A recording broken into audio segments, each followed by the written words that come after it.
Aha! There we go. Okay. Getting all the ducks in a row here. Just about ready to start. We'll just give it another minute or two just as the people start crowding in. Please, squish together. Don't leave any empty seats. And please move towards the front. Okay. That way you'll get the full impact of the presentation here today. That's right. Crowd in. And now is a good chance, if you want to, you can, underneath the video, there's a section to ask questions. And this is a bit different from the chat side of the thing. The questions kind of stay there until I get a chance to answer them, which will be happening kind of after the prepared presentation part. So underneath the video, there's a place to ask a question, and you can ask them now, get them in there, and I'll be able to address them later on. Throughout the presentation, of course, you're welcome to use the chat side to, this isn't grade 8 math class. You're allowed to be distracted and talk amongst yourselves. And I'll try my best to kind of keep an eyeball on that as well. So if there's anything you want to mention to me, you can do that there. Oh, yes.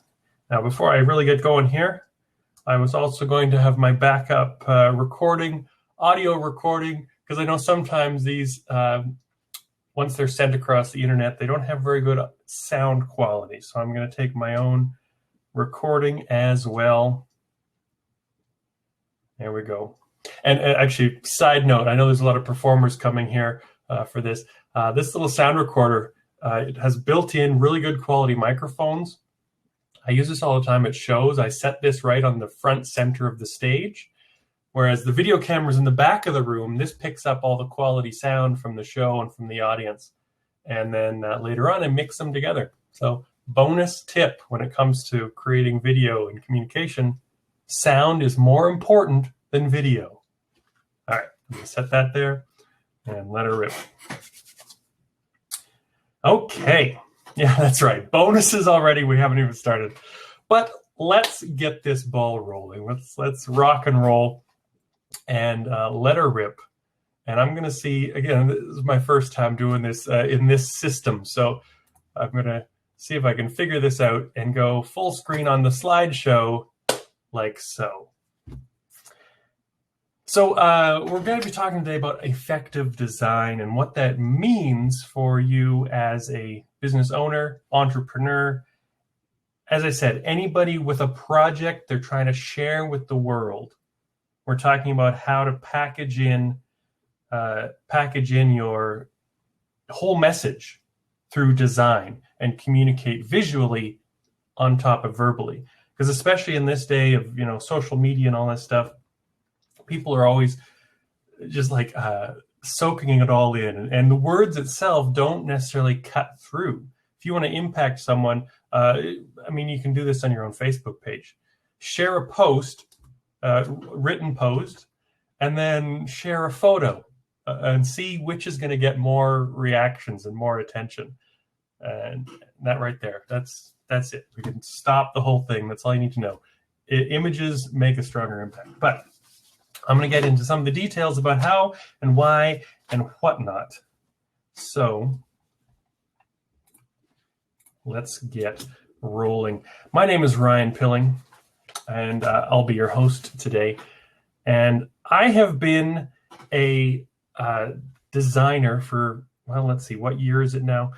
I started when I was probably in junior high school, getting into design. In fact, over the years, I have worked in print shops and as a freelance designer.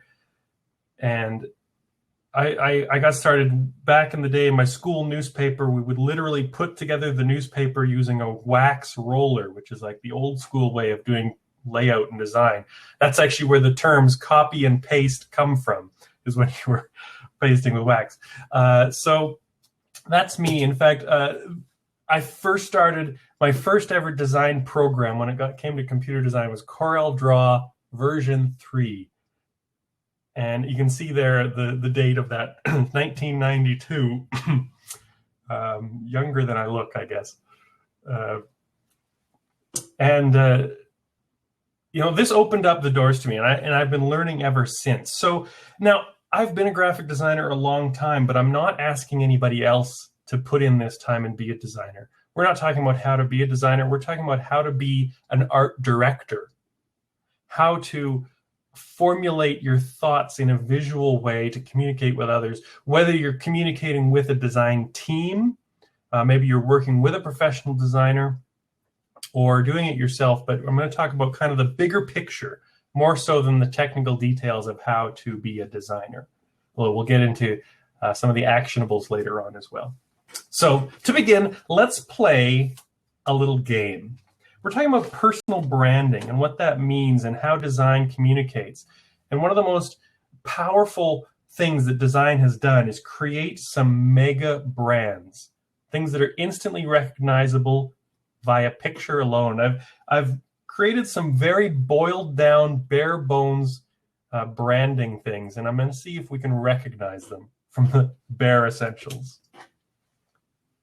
So this is, again, 2 colors and 1 line.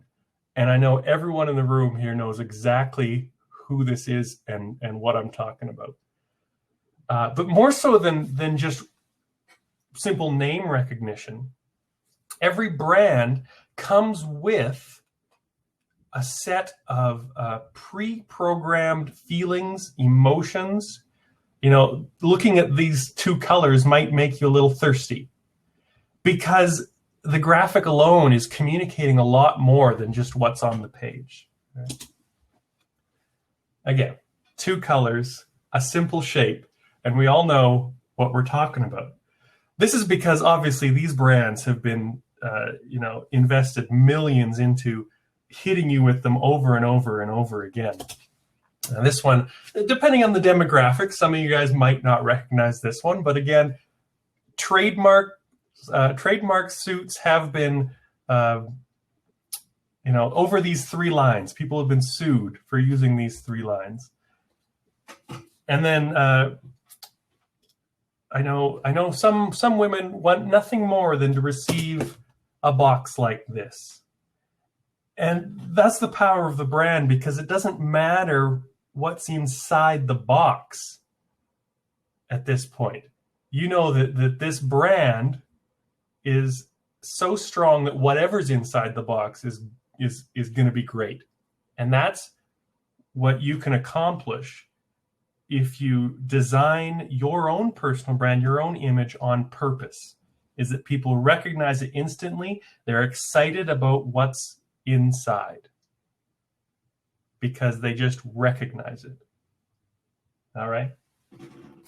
So let's dig into the details here. What we're going to talk about today. So how to become an art director. We're going to talk about some of the concepts, the high concepts of design, things that are going to help formulate your own thoughts and allow you to communicate better through design. So we're going to talk about effective design and good design. And those are 2 different things, 2 very different skill sets. But we're going to talk about how to use those and how to put those to use in communication. So what makes a design effective and what makes a design good? And you'll notice it is on purpose that the word good is a little blurred because we're trying to judge something aesthetic in that case, whether it's good or bad. And it is a fuzzy area. You can't say with absolute certainty that, this color is good and this color is bad, because people react to it differently. But I'm going to share with you one important distinction that's going to help you make your designs as good as you can control. So, effective design is clear, consistent communication on an emotional level. So there's a few ingredients here. Clear and consistent. Okay, those brands that we were talking about, Coke, UPS, Adidas, and Tiffany, they are so consistent, and that's why we can recognize them. It's been the same for the last 20, 30, 40, 100 years. They've been consistent and clear. And they communicate on an emotional level because there's so much more to it than just the image itself. People make decisions based on emotions. You've probably experienced this yourself if you go shopping. You want to buy something, and then after you buy it or after you decide to buy it, then you start going, oh, well, I need it because of this. I need it because of that.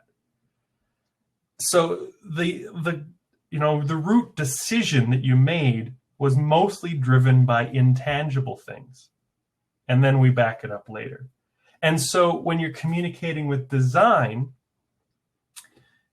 and trying to send your message is going to connect first emotionally and then rationally. Okay. Words appeal to the intellect, and the images are like a straight line to the emotional feeling side, the hippy-dippy kind of, whoa, man, side of things. That's how design can communicate so much stronger than just words. But I'm going to prove this to you, okay? Let's play a game. I'm going to show you a couple things that are in conflict with themselves. The words and the images are not aligned. And try a little test. As you see these pop up on your screen, what impacts first?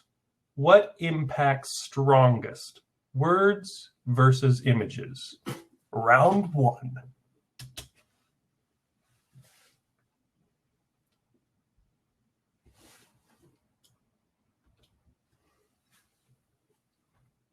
Obviously, this is a very refined typeface. And again, I'm trying to boil things down as simple as possible. I'm not using anything extravagant. I'm trying to get straight to the point. This is not a wild and crazy font. And choosing fonts is such a big deal. It's often one of the first things I do when working with a design. And there's a few, again, the fonts themselves are branded. This font is what they call a serif font because it has the little, like on top of the W, you can see it's like the W's wearing two little hats. The I is wearing a hat. Those little things that just poke out at the very top is what are called serifs. And they often look at any luxury item, luxury cars. Quite often they use serif fonts because it has this built-in impression of being a little more refined, a little more serious. Again, it's just these shortcuts, these emotional shortcuts. So back to our game.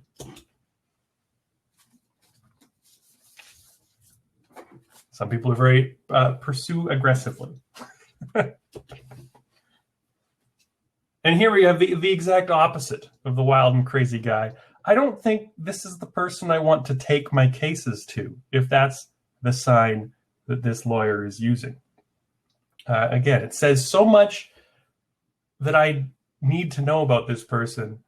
And the thing is, the mistakes that you can make is doing stuff like, obviously there's an extreme example, but doing stuff like this, where you don't realize how your images are communicating. And that's what I'm trying to get at. You might be using a font like this or a design like this that's communicating something accidentally. So I'm trying to help you act on purpose and make these smart decisions to make sure that you are creating an image that is appealing. And speaking of appealing, how about this? And one last little font game for you. Imagine the traffic accidents that would pile up if that was on every street corner. It's more of a suggestion than a command. So those are examples of how graphics can fight with your message. And later we'll talk about how to stop fighting and align with your message. And this is really important. Think about when someone hands you an ugly business card and you just know it's ugly because you feel it. How does that make you feel about that person and their business services? So it does have this impact. So you need to make sure your design is in line with your message. This is comes from a study about conflicting information. If someone's faced with conflicting information, the decision will be 7% based on the words or the rational side of things, and 93% based on feelings. So if images have the power to connect with emotions and make you feel certain ways, and that is making you feel a way that is different from what it's saying, obviously the graphic design is going to win every time.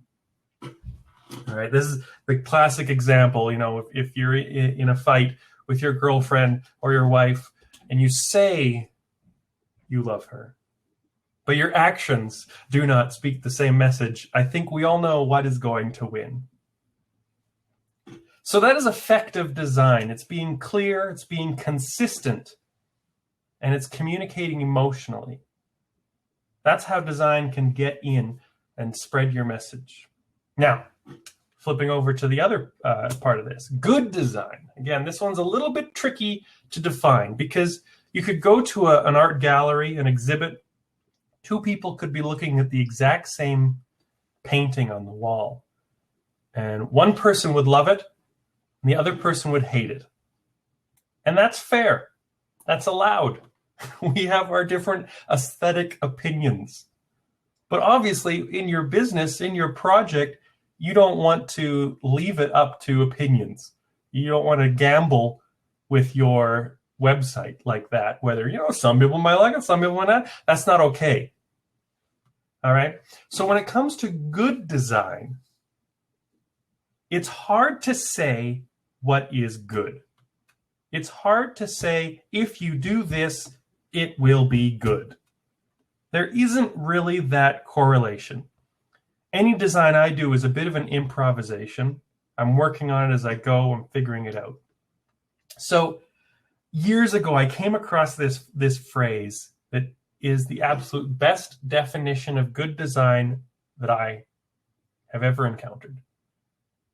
And this has become a mantra for me, not just in design, in a lot of ways. So this is how it was described to me.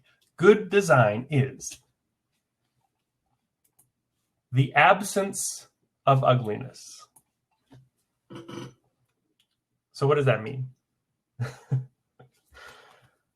It's kind of a yin and yang thing. Darkness is the absence of light. So a good design is not a bad design.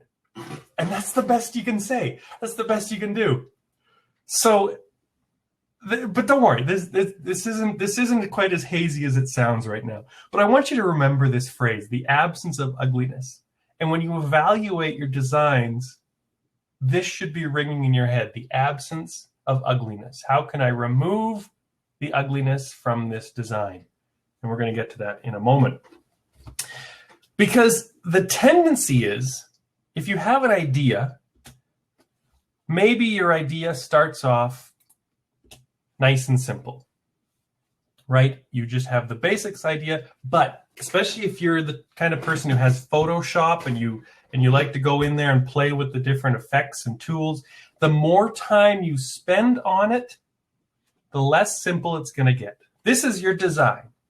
And then this is your design on Photoshop. Yeah, it happens. It happens, okay? You go crazy. The more time you spend on it. And so things get progressively uglier the more you tinker in a certain way. And no, this is nothing personal. This is, a totally hypothetical example. So let's talk about how to get rid of the ugliness from your design. And I'll do this with a little case study, but again, I don't want to hurt anyone's feelings. So this is an imaginary case study, but it is based on real life examples, okay? I've been handed some ugly business cards in my life. So let's take a look. The Forget-Me-Not Flower Shop. This is 3.5 by 2 inches of pure ugliness. And I have seen business cards. This is not a gross exaggeration. I mean, it is gross, but it's not an exaggeration I have seen business cards like this with rainbow backgrounds and clip art all over the place. A good number of those examples were handed to me by professional clowns. I'm just saying. That's all I'm just saying. So my dear friends, poor design choices. So we're going to take a look at this business card and how to remove ugliness in 5 steps or 5.5 steps. Okay. So the first thing you do is just, you got to go with your gut. And you look at this card and you say, what is the single worst thing about this design? What is the thing that is just bothering me the most? What looks the worst? And simply remove it. Okay? That's it. You take the worst thing, remove it. All of a sudden, your design gets better. Okay? This is now at least passable. Okay? At least a passable design. I wouldn't have a violent physical reaction to this business card anymore by making one change. So whatever is the worst, remove it. Okay? Second, they're making a mistake that is very common. And by they, I mean me, because I created this card. But it's another common mistake. On this card, again, there's 1, 2, 3, 4, well, 5 different font styles used. Okay? And it's just an inconsistency that's just, there's no unification there. It's just, again, it's ugliness. You look at some of the beautiful product design, like Apple. They do everything by simplifying and removing everything extraneous. So just the extraneous font choices. So I say focus your fonts. Okay, if we choose just one single font style, again, it makes a huge impact.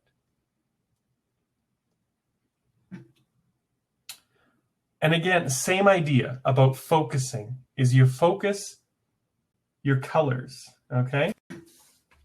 Focus your colors so it's not a rainbow effect. So we're going to stick with orange.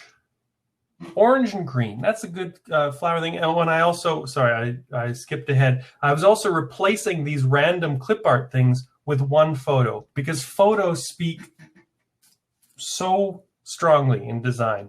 Over the past couple of years, I've actually moved away from doing a lot of illustration or heavy-handed design and just started using a photo more effectively. And often just one single photo can make the entire design.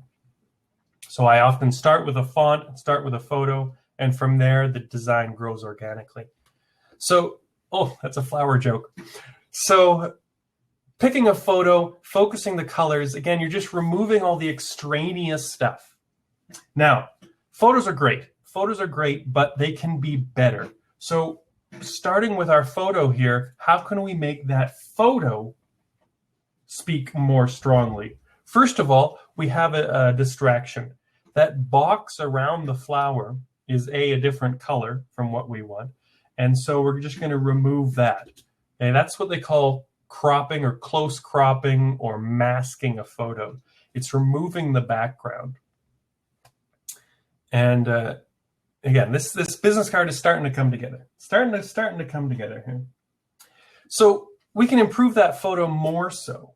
Not just that, we can also change the color of that photo to better correspond with our design. And, you know, there's very few things that can't change a color. I've done this many times where I am working on design. I have someone's photo, and I end up adjusting the color of their tie or the color of their jacket to better complement that photo. Or sorry, to better complement that design. So it creates a really cohesive image. Now, the other thing about photos, using a photo, and this is obviously a very simple photo, but a more complex photo where it might be a whole crowd scene or something like that, just a photo of a big area, it's often better to pick a small section of that photo rather than using the whole photo.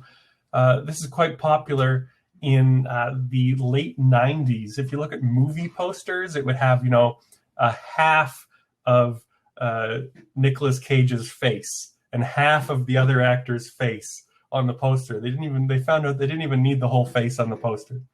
And it really helps to drive home that impact because you're really getting to see the details of that photo, which can speak a lot. So again, once you have your photos, you can improve the photos. And again, basically what it is, it's just repeating that first step. Whatever is ugliness, whatever is the most ugly, remove it, fix it. So every time you do that, something else becomes the ugliest part. Obviously, now that we've done that photo adjustment, the ugliest part is that the name is overlapping that photo in kind of a weird way. That's become the ugliest part. So we can fix that with some layout. Okay? This is what I call placement on purpose. So it's removing all of that overlap and putting things in a nice arrangement, very clean, uncluttered. This is like tidying your desk. This is your Zen rock garden of design, putting things in a specific place. And the last little touch. So this is removal of all ugliness. We've removed everything. There's nothing left that's ugly on that design. So just for fun, is just a final touch point. I added one last thing to this design, and it's just a little subtle detail and a line. And this line it's kind of, it's helping to draw focus. You've maybe heard that phrase, draw focus. Because when you look at this card, I'll back up one. When you look at that card, the photo obviously grabs the eyes first. So then I added one little detail to help take the focus from that flower and literally drag it across the card to the name.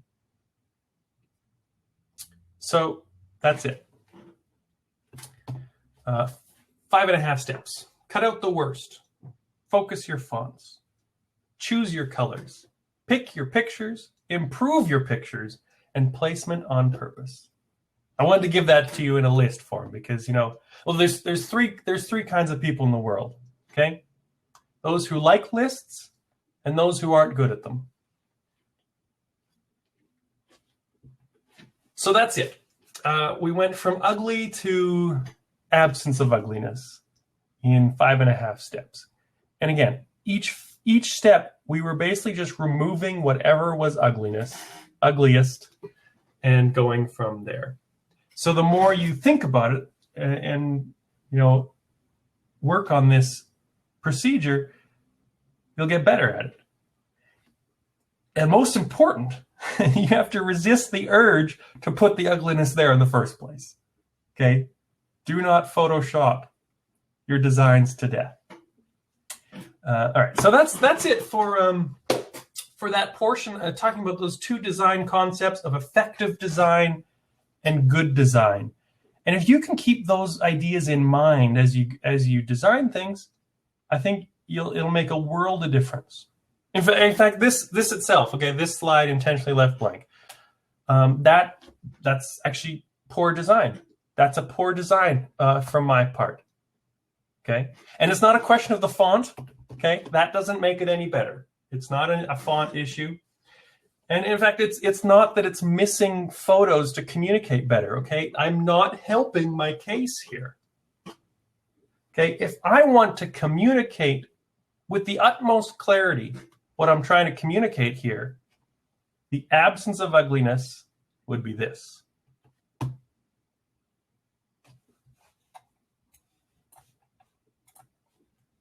So that's the two concepts for you that I wanted to get across. Effective design and the absence of ugliness.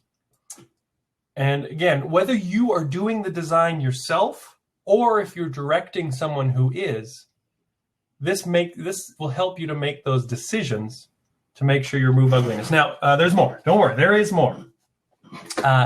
Because that's just the actual kind of graphic element. of what I'm talking about. But if before you even get to that point, you need to be clear on your own message, right? You need to be clear on what you're trying to say before you know how to say it. So I want to take a quick moment to talk about the most important thing when it comes to sharing your message. Sorry, that's actually, again, poor choice. Better. Better. And that's actually a little lesson I've learned a few times. Choosing your fonts. You already know what it says. If you're designing a poster, you already know what it says. And so you can choose fonts that try and fancy it up, but the fact of the matter is you're making it difficult to read. So make sure your things are readable. That's like, a most basic concept, but it's missed so often on posters especially. And speaking of posters, let's talk about posters. I want to show you an example from my actual real world existence and process of a poster I designed. And I'm going to talk about why I made the choices I made and how they ended up looking in the design. So this is a show poster. It was a 8.5 by 11 letter size poster for the first ever WowFest Magic Arts Festival. And there are a couple things about this poster. So it's for a magic show that involved, I think there was 4 magicians in this show, myself as host in addition to that. And this was the poster that was literally going up around town in windows and bulletin boards and whatever. So this was intended for people walking past to communicate my message. So in that situation, how do you communicate your message? First of all, it's the old formula of attention, interest, desire, action, right? These are the copywriting, marketing formulas, or there's different variations on that. But attention, interest, desire, and action. And so the first of that is attention. And getting an attention-grabbing design, that's why I'm using bright colors. It's going to catch the eye as you're walking past the window. Interest. Okay, I've learned, and especially through producing the Magic Festival, I learned that in general, people are just interested in a magic show. So in order to really accentuate that, you'll notice that nowhere on this poster, my name doesn't appear on this poster. None of the performers appear in this poster because nobody knows who they are. I mean, they're good magicians, but nobody knows who they are. So putting them on my poster isn't going to help me communicate because it would be like speaking a different language to the people passing by. What they do know is magic show. So what's the biggest thing on that poster? Magic show.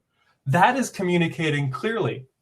On top of that, this was specifically for the family afternoon show of the festival. And I didn't try to create one poster for every show. This is a show that was specifically for this one show, for this one type of audience.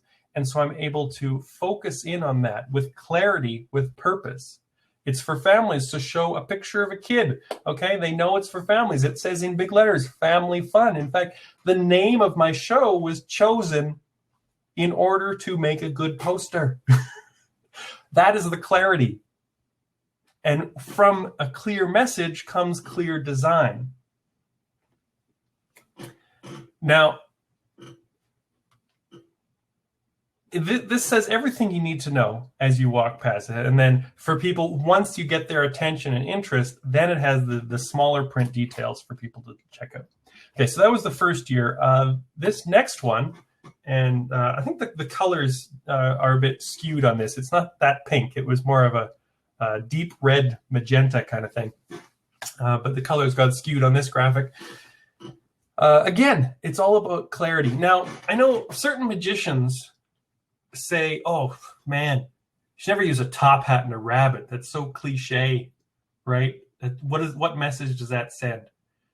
And I'm doing this on purpose. This was a conscious choice to use a top hat and rabbit to sell my magic show, because I did a test the previous year before this poster. I did a test on Facebook of advertising, and a picture of a top hat and a rabbit got a profoundly more reactive audience from that advertisement.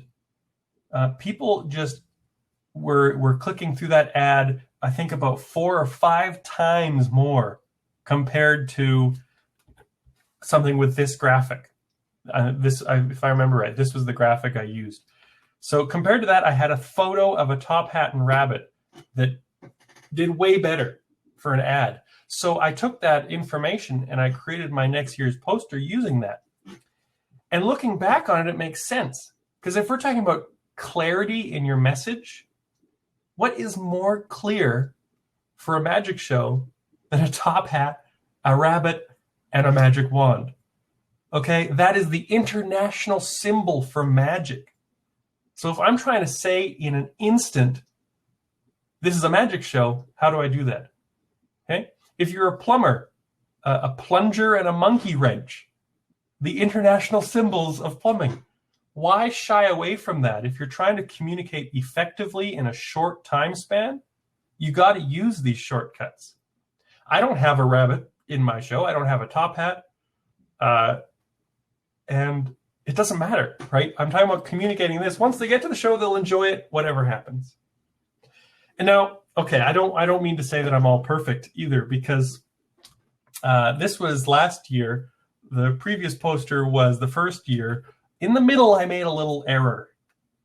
Looking back on it in hindsight, I made an error with this poster. Again, this was put up in shop windows around town. And the design is okay, I think, but it's lacking clarity. There isn't one thing that pops out.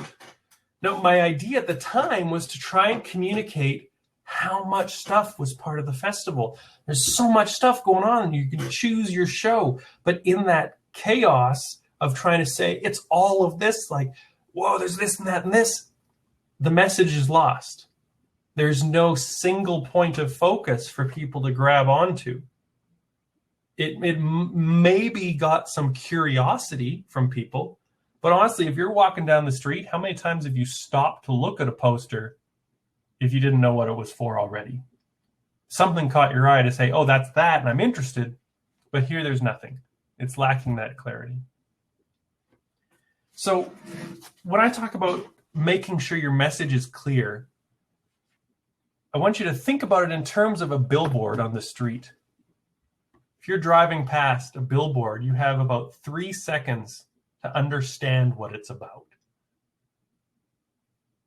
Right? You don't have long at all. And you can play this game. This is another game for you. When you're out driving tomorrow, go by the billboard on the street and just take a moment and say, okay, do I know what that is about instantly?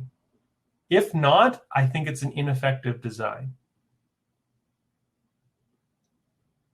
It's probably trying to say too many things at once. It probably has words on it that are physically too small to be read. It has design that's confusing. It's probably trying to be funny instead of effective. And in 3 seconds, you don't have time for any of that. So you got to be clear. You got to have that clarity. So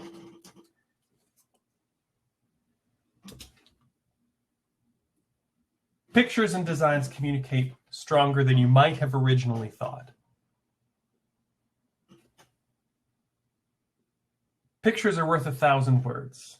You have to choose those words first, and then you have to design to communicate those words in the most effective way without adding a bunch of noise. Okay, the ugliness of noise. Absence of ugliness. Emotional effect. Clarity of message.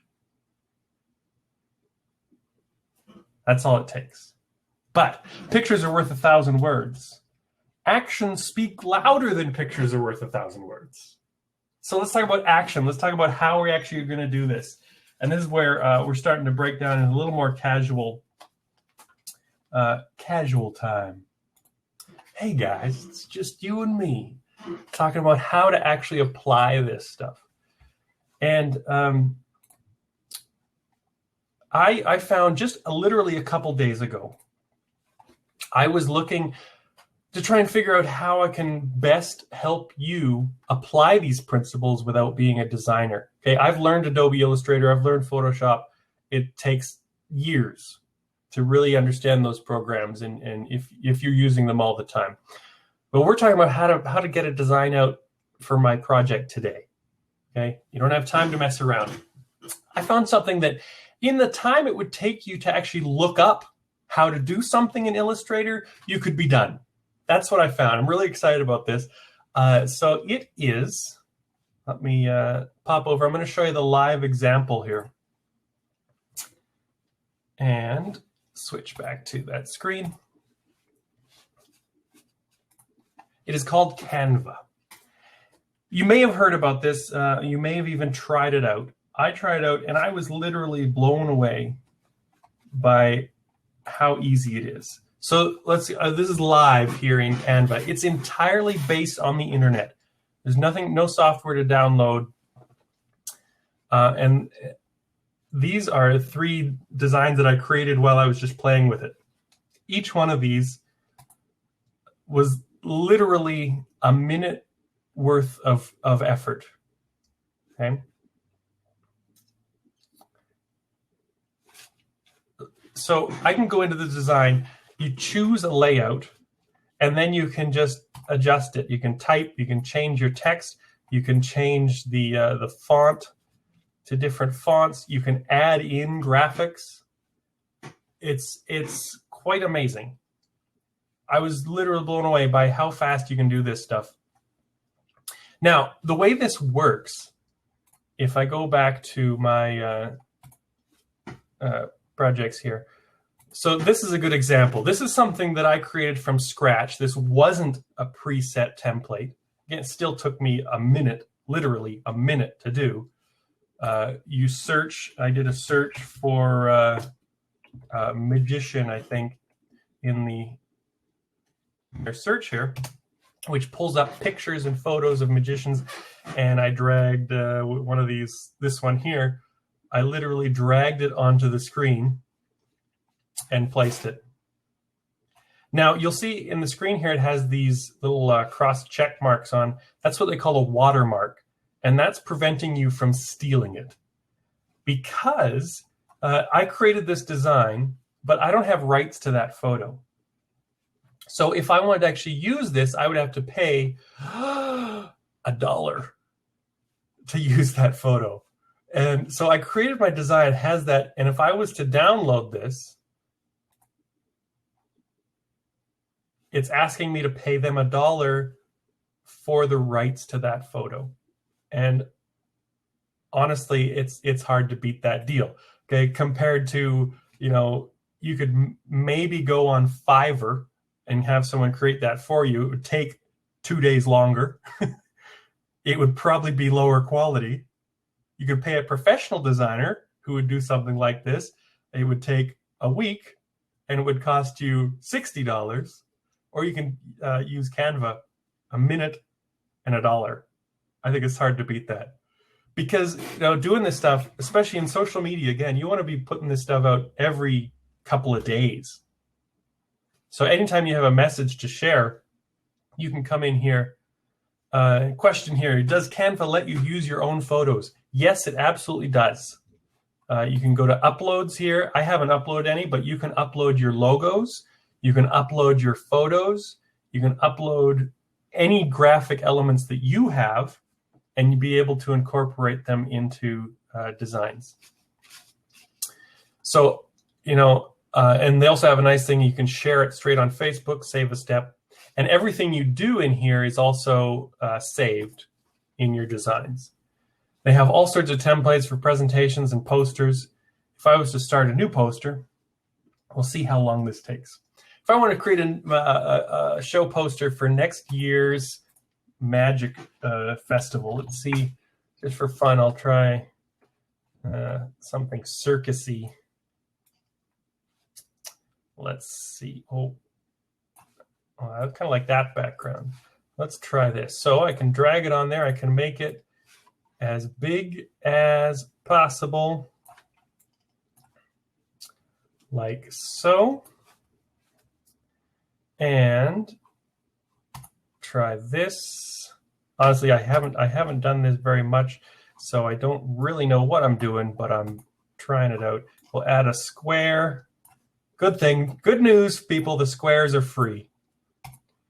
And I will change that color to, oh, let's see. I want to try and match this color up here to keep it elegant and simple.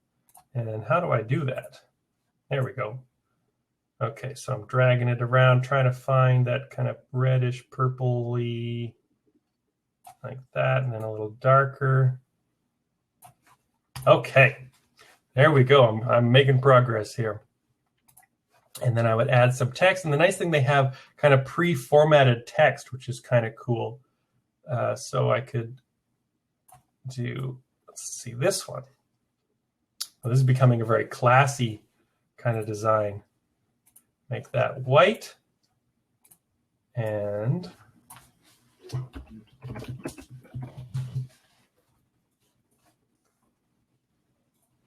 I'll make that white as well. Take that in and make it white. Oh, and there's something here too. That'll be 2017. 2017, we'll say. So there you go. And again, this is obviously a very rushed example, but I would now be able to download that. I'd add the rest of my text down here, of course. And there, just a quick motivational message for you, which we'll make white. Why we'll make it white? Because everything else is white. Anyhow, and so now I can download that and save it. Literally, what is that? 2 minutes to create a poster design that is better than most. So let's get, I want to show you this as well. As far as creating things on the fly, this is something I just learned yesterday.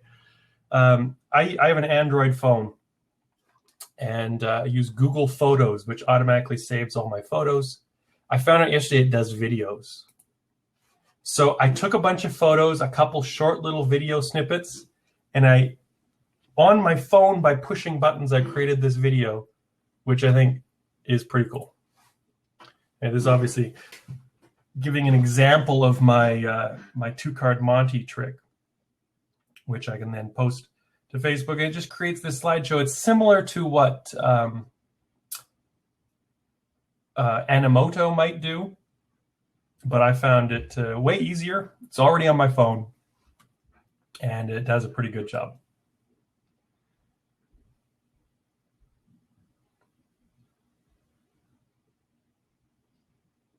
So there you go. Again, professionally in air quotes, edited video that took me probably about 15 minutes from beginning to end, from taking the photos and taking the videos to editing it on my phone and spitting out that. It was about 15 minutes. So, the tools are out there, okay? It doesn't matter what you use. If you have the skill set, if you have the built-in effort that you've already put out to use Photoshop or to use these programs, use them. That's great. Any of these programs, just make sure you're adhering to those principles of effective design, of absence of ugliness. Okay? And I do have a couple goodies for you as well here today. So let's talk about that. Okay? Actually, here, I'll do the old split screen so you can still see.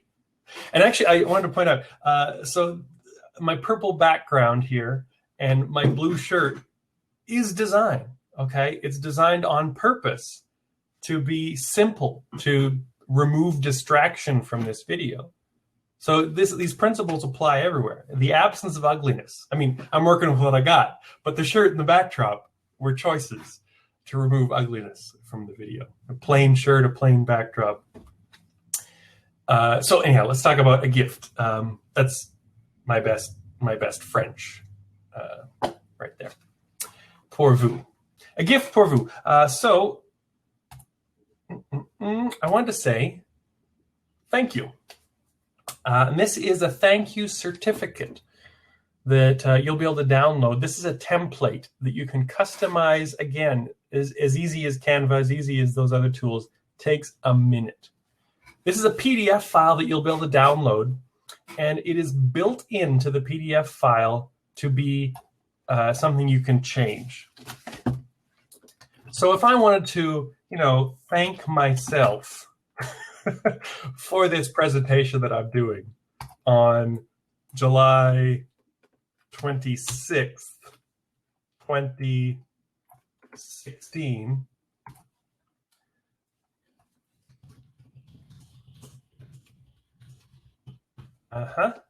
And then I would sign it.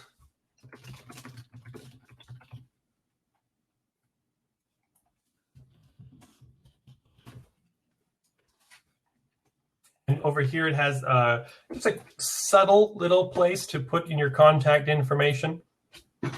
Now I can print this, I can deliver it. Okay? Imagine what it might do to someone that to all of a sudden present them with a framed thank you certificate for something they did for you. Okay? It's a simple design, but think of what that communicates. It makes an impact. It makes it memorable. Yeah. I'm sure this week somebody did something for you that might be worth a thank you. And if you use this daily, weekly, I think it would make a huge impact on how you communicate in your personal brand of being an A1 nice guy. So that's a gift for you. You'll be able to customize and print your own gift templates. And I did have one other thing, just a fun little add-on as well. Beyond the template, I also am giving you a free coupon. Yeah, it is good for nothing, but it is free. You're welcome. Please stay seated. No, this is another little printable thing. And there's actually no customization required on this. It's something you can print, you cut them up, and you hand these out to people. Again, it's just a way to make a memorable impact. At Showbiz Studio, that's kind of what everything I do here is about, is different ways to make an impact in a memorable way, and most of them are customized and branded. But this is something, if you hand this to someone, guaranteed you'll get a smile. And that's not a bad way to meet a complete stranger. So those couple gifts for you, you'll be able to download those. Oh, I can, let me see here. I can do this, I think. And that should, on the offers tab, that should open up the link for you to get those little items. Again, you'll just fill out your name and email. It'll get emailed to you as a PDF, 2 PDF files. And I think that is about it. You can also hop on, again, to get those gifts. If I go back here, you can also pop over to Showbiz Studios/goodie bag. That's goodie with a Y, goodie bag. There's a couple things. Also, a couple of the links that we talked about. Canva is linked there, talking about Google Photos, and also the place I use for stock photos, which is Adobe Stock. If you're not using Canva that has the built-in photo library, and you do need photos, you need to get them from somewhere, you need to get them legally and pay your fair dues for them. And I prefer Adobe Stock. I think it has good value, good selection. And that's linked there. There's a million of them. Use whatever you like. I like Adobe Stock. So at this point, any questions? I'm happy to answer any questions that you might have. I thank you guys for sitting through this, and hopefully you've learned something today. And you can use this stuff to be effective, to not be ugly, and to communicate your message in a graphic way. So thank you guys very much. And I'm here. Let's do this. Let's answer some questions. I'm happy to look into more of my own stuff and talk about examples. I know Donald here said that it was helpful looking at examples. So I'm happy to do that a little bit more if you'd like. You're welcome. You're welcome. Please remain seated.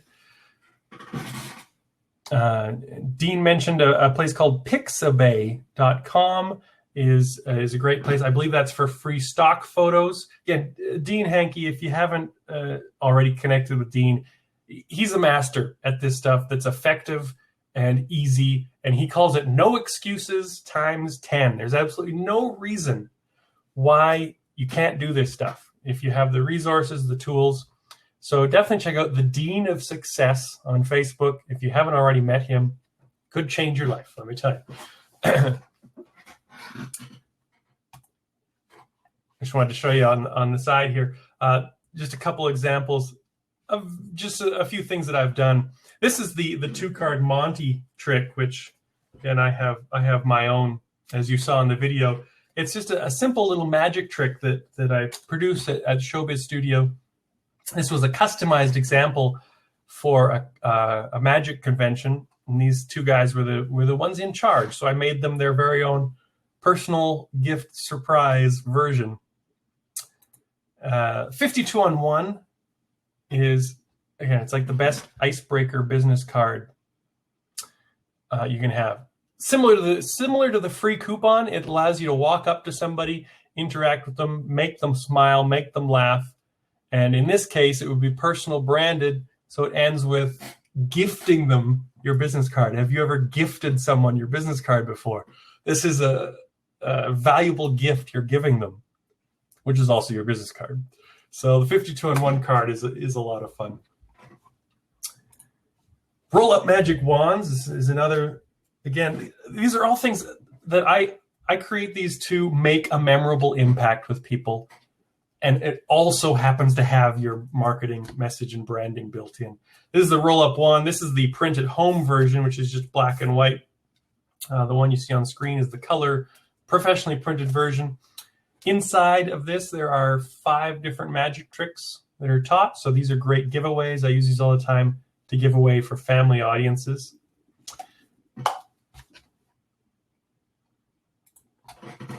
Donald is asking to show us some brochures. And speaking of Donald, there he is right there in my portfolio. I've worked with Donald for many years, creating various projects. Can you show us some brochures? Well, he's asking you, yeah, I've done some for him. He's looking at others. And you're welcome, Timothy. Thank you.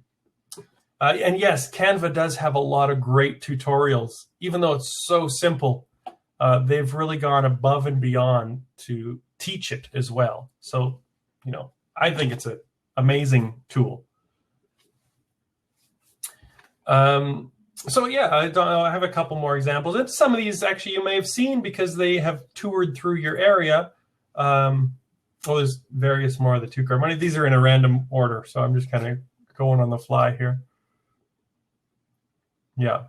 Oh yes, and Dean points out Canva is free. A lot of it is free. When I talked about paying the $1, that was for a specific image. So there are specific images and things within Canva that you have to pay, but there are also a lot of free templates that you do not have to pay. So again, no excuses times 10. Yes. The Holiday Magic one was another 2-card Monte design.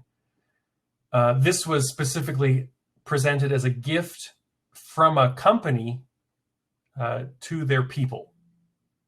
So, it was a 2-card Monte design. These are all various ones.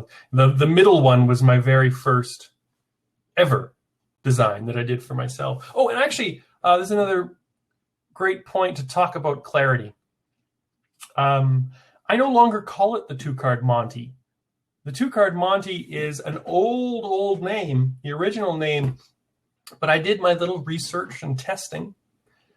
And I would do this for people, and I would say, have you ever heard of the 2-card Monte or the 3-card Monte? And by and large, people don't know the word. The word Monte, they might think of it in, stripper, a stripper going the full Monty or something like that. But they don't know the word as far as the game. So I stopped using it, because if it's a word that people don't know, it's not communicating. It's not communicating clearly. So nowadays, that's why I call it the 2-card trick, or in my personal case, the 2-card trick of wonders, because it was for my show, The Suitcase of Wonders. So I call it the 2-card trick now, because it uses 2 cards. How can you get more clear than that? It's like why I call magic shows a magic show, an amazing magic show, a family fun magic show. It's just clarity. So that's why I don't use the word Monty anymore. The original one was invented in 1909 by Theodore Deland. So that trick has been around 107 years. So it's time for an update. A couple of business cards. Oh, and yes, I see Dean and Donald are making an appearance on here. I like to do business cards that involve lots of color, something that when you hand them to people, they go, without even reading it. If you hand them a card with a nice gloss on it, without even reading that card, a single word, it's communicating emotionally already. That's the emotional impact of handing a business card to someone with a strong design. And I think of it as strong design because as opposed to an absence of ugliness, where it might be very plain, these ones do have a little bit more to them to kind of just, bam, like opening the curtains on a show and lights everywhere. So it does have a bit more to them usually when I design a business card, because I want to make that strong impact. We guess we already looked at one poster, another poster that I had done 2008. I see it says there for a show. Again, trying to be as simple as possible, playing cards. There's a lot of card tricks in the show. You're welcome, Rochelle. And yeah, definitely do give Canva a try. Again, if I didn't already know how to use the programs, I would definitely be using Canva as well. And I'm going to be recommending it to a lot more people.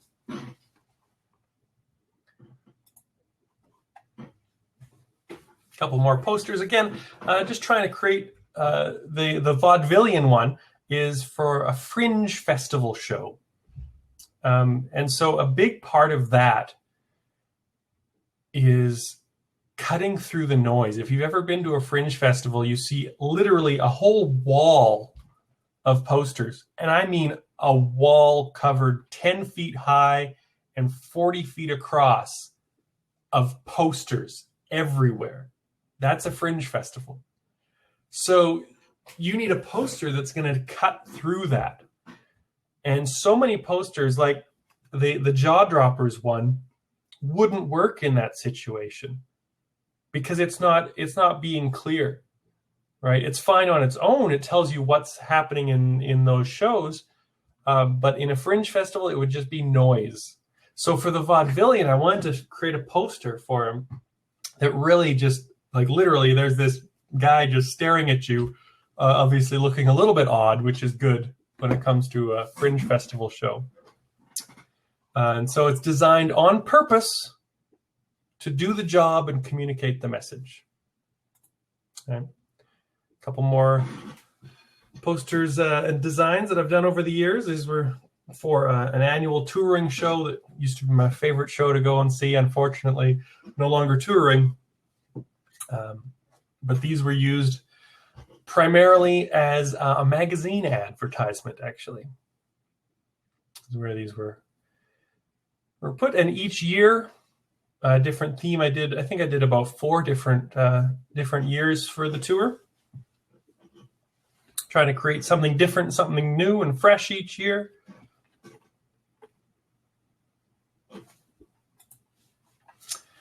A few logos. Again, logos are supposed to be like the absolute boiled down kind of thing. How does it communicate your message beyond the words? wrapping your whole package into one little tiny graphic. And so logos can be a bit of a challenge to figure out. It's most important here to have clarity before you design a logo, for sure.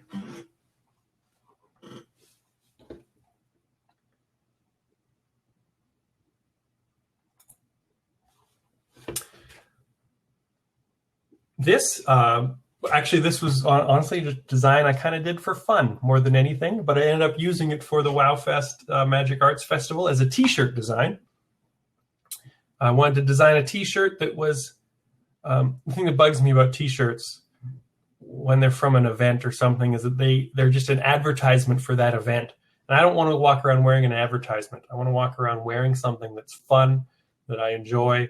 And so this was a design created for that purpose. Something that's about magic, but it can be worn by someone who's not a magician. It's very applicable. Let's get magical. That's a life motto, you know? So, again, it's talking about the purpose of a design before you start designing. So it was designed on purpose. That's my logo.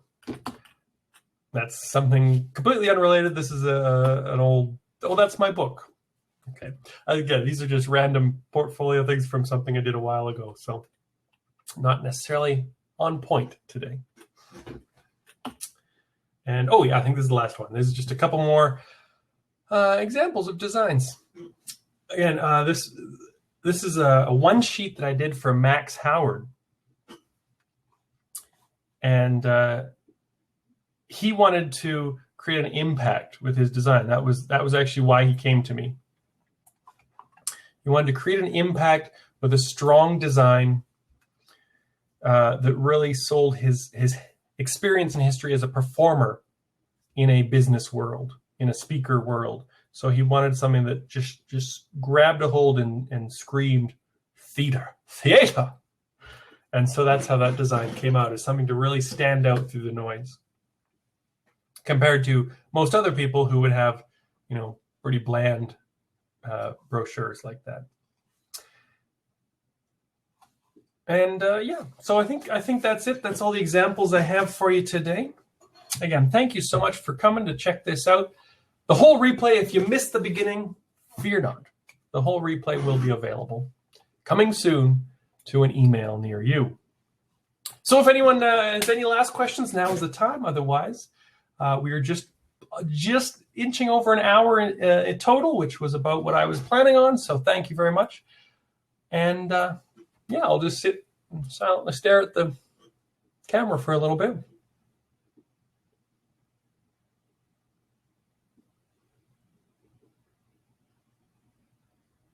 All right. You're welcome. Thank you very much. And I will hope to see you again soon. Till we meet again, may your designs not be ugly. It's all relative. It's all a work in progress. Just give it a go. Thanks very much, guys. Have a great night.